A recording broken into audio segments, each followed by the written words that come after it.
preguntarle de este tema a nuestro invitado de esta noche, don Carlos Mesa, expresidente y también líder de Comunidad Ciudadana. Bienvenido, buenas noches.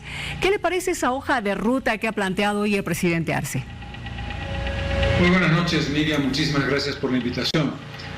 Se trata de una propuesta de acercamiento, entendimiento y diálogo que me gustaría mucho que se aplicara en Bolivia y que el presidente Arce tuviera la misma buena voluntad con sus compatriotas que la tiene ahora con la República de Chile. Hecha esta consideración, creo que es evidente que las lecciones aprendidas después del fallo del 1 de octubre del 2018 marcan la necesidad de una acción estratégica de Bolivia en el relacionamiento con Chile en lo que representa la solución de un tema fundamental.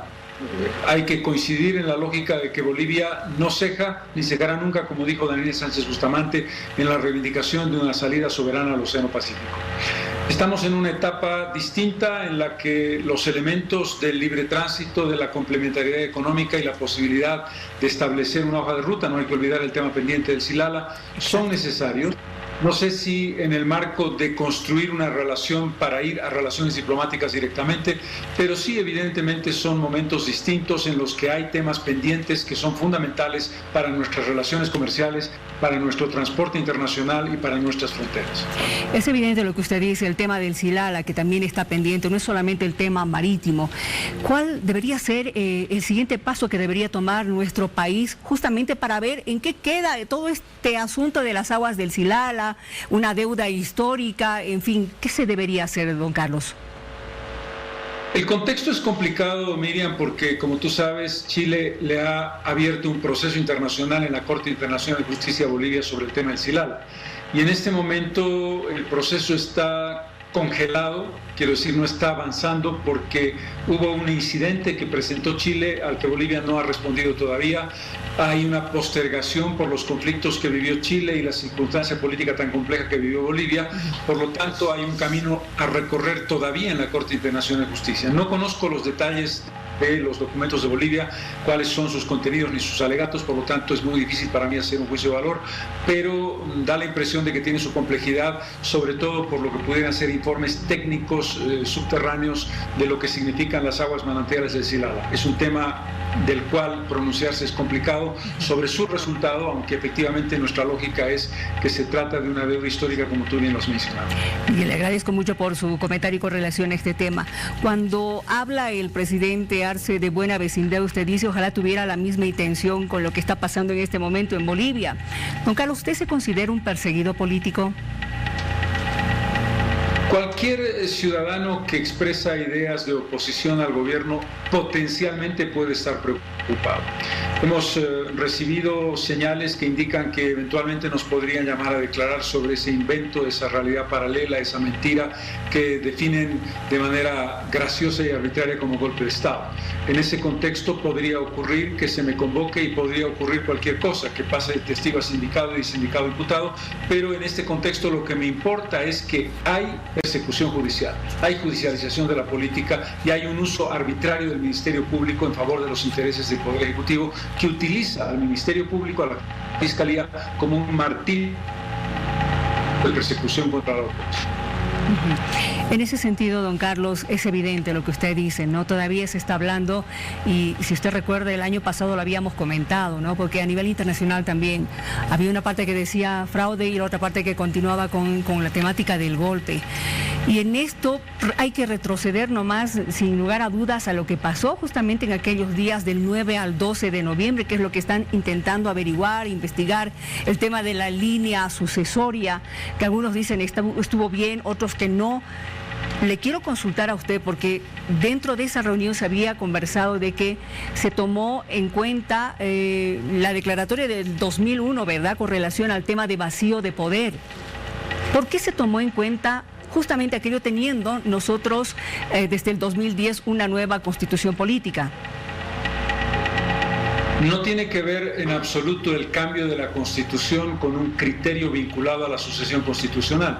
Tanto la Constitución del 2004 como la Constitución del 2009, en el ámbito de la sucesión constitucional, no modifican ni el espíritu ni el contexto de lo que ésta representa. Solamente se establece una diferencia entre el último sucesor, que sería, en el caso de la Constitución del 2004, el presidente de la Corte Suprema, que en la Constitución del 2009 desaparece. Pero ambas constituciones consideran que hay una línea sucesoria: presidente, vicepresidente, presidente del Senado y presidente de diputados. Exacto. Lo importante aquí, Miriam, es establecer cuáles son las razones que explican el proceso de sucesión que se produce. Primero, hubo un acuerdo político.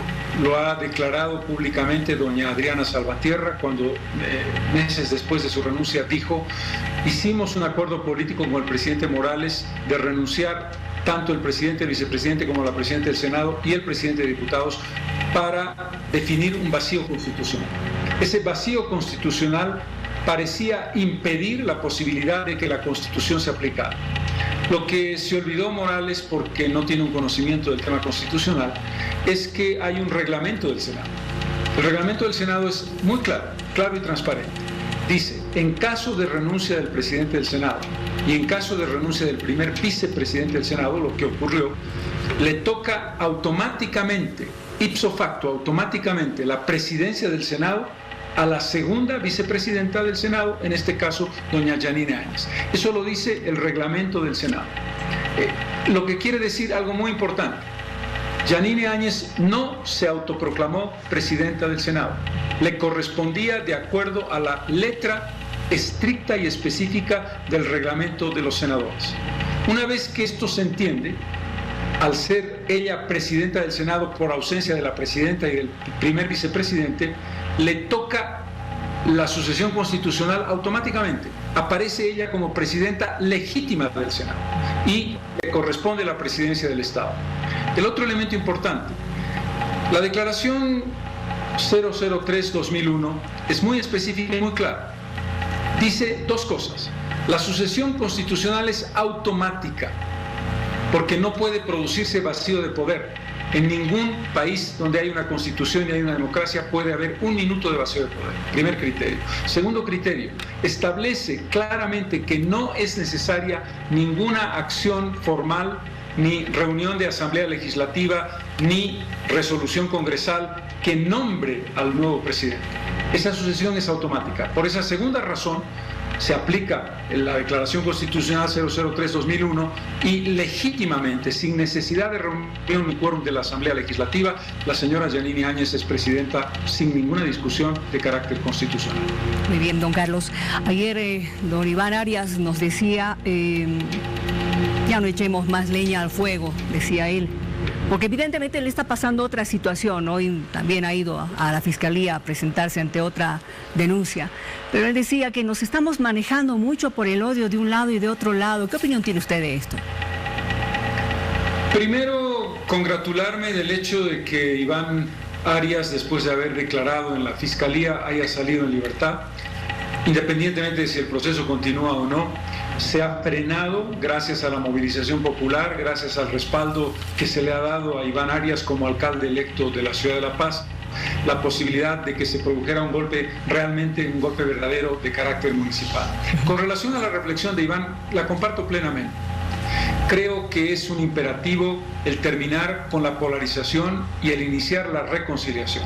Pero hay algo muy claro, Miriam: ¿a quién le toca tomar la iniciativa? Esta no es una cuestión de tú y yo juntos nos damos la mano simultáneamente. Sería ideal, sería magnífico, pero no es verdad. Es el gobierno el que tiene que tomar la iniciativa. Y es muy simple: el mecanismo tiene dos respuestas muy claras. Primero, libertad de las personas ilegal e inconstitucionalmente detenidas. Me refiero a Yanine Áñez, me refiero a los exministros de ella y a las autoridades militares y policiales. Pero la segunda y fundamental: hay que reformar la justicia, darle un giro de 180 grados. Esa iniciativa la tiene que tomar el gobierno, que tiene mayoría parlamentaria, con un diálogo con la oposición, Comunidad Ciudadana y Creemos, con verdadera voluntad real de modificar la justicia. Si eso ocurriera, empezaría un proceso de reconciliación. Mientras eso no ocurra, todo lo otro es pura literatura, pura palabrería, pura retórica vacía. Ahora, el ministro Lima habló de que la Asamblea Legislativa también tiene que ver con este tema del juicio contra la señora Áñez, que ellos determinarían en todo caso aquello. Aquí hay un elemento muy importante, Miriam. Hay que denunciar las mentiras flagrantes del gobierno a través de sus medios de comunicación. Se está dando la impresión, se está haciéndole creer a la gente, sobre todo a los militantes del MAS y sobre todo a los ciudadanos del Alto, que la señora Áñez está detenida por Sencata y Sacaba. Falso de toda falsedad. Está detenida por un invento, por una realidad paralela, por un golpe inexistente, sobre la base de 2 reuniones a las que ella no asistió porque estaba en el departamento del Medio. Por lo tanto, su detención nada tiene que ver con Sencata y Sacaba. Con relación a los juicios de responsabilidades, ¿se le puede abrir un juicio de responsabilidades a la expresidenta? Sin duda. ¿Hay que investigar Sencata y Sacaba? Definitivamente sí. ¿Hay que hacer justicia en este caso con todos los responsables involucrados haciendo lo que tienen que hacer, declarando y estableciéndose su culpabilidad? Sin duda.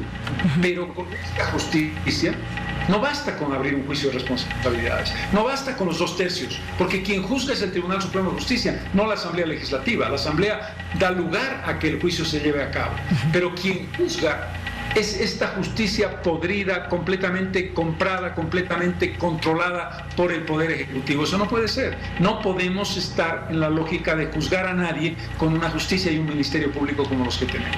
Y con relación a este planteamiento que estarían haciendo los cívicos en torno a poder sentarse a dialogar con el presidente Luis Arce para consolidar soluciones y ver el tema de la pacificación.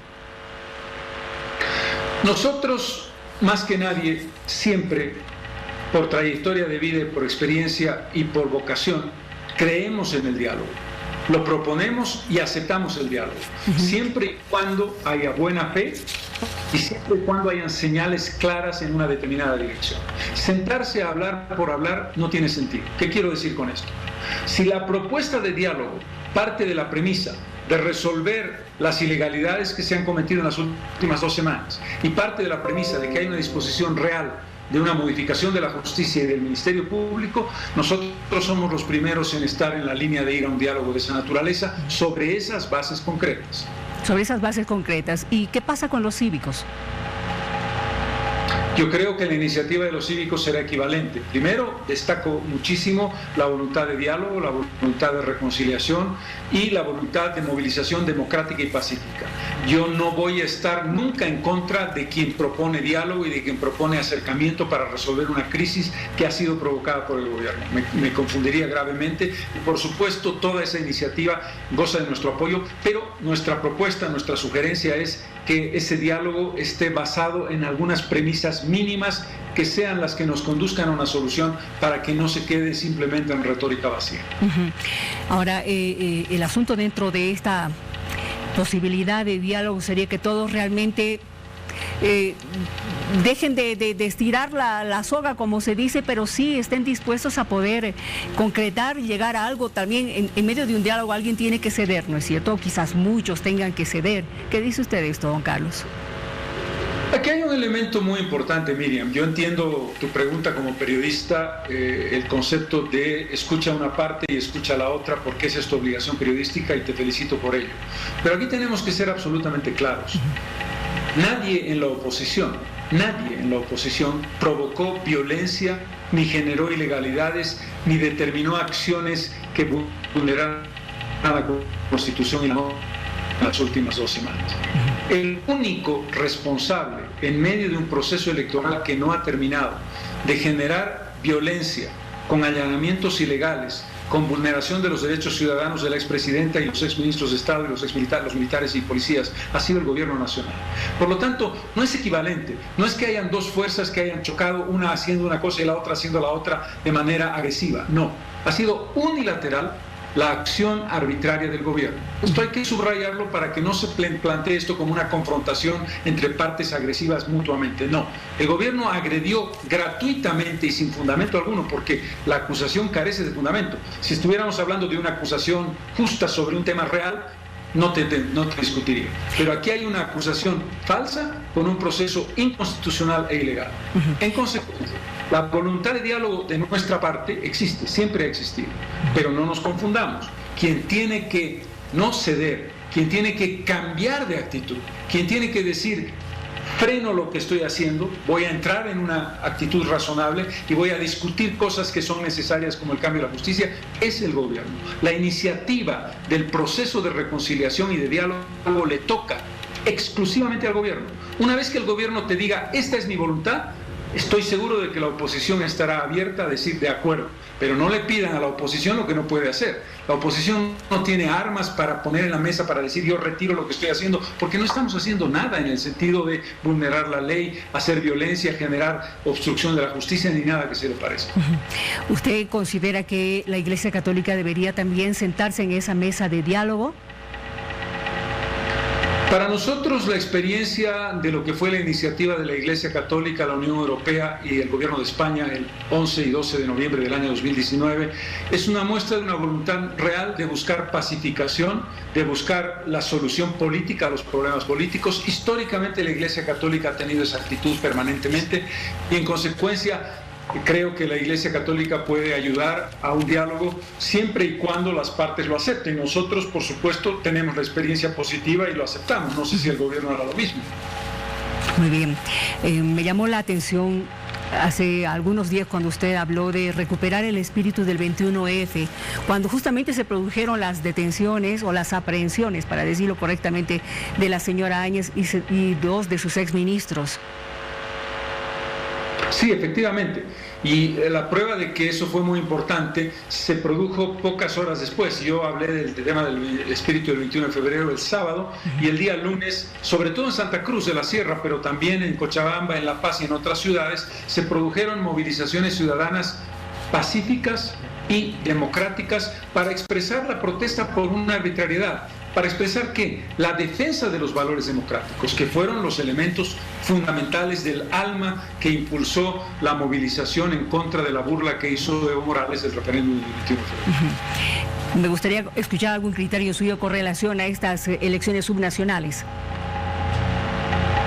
Sí, se trata de un resultado muy importante en el que hay que hacer un subrayado muy significativo.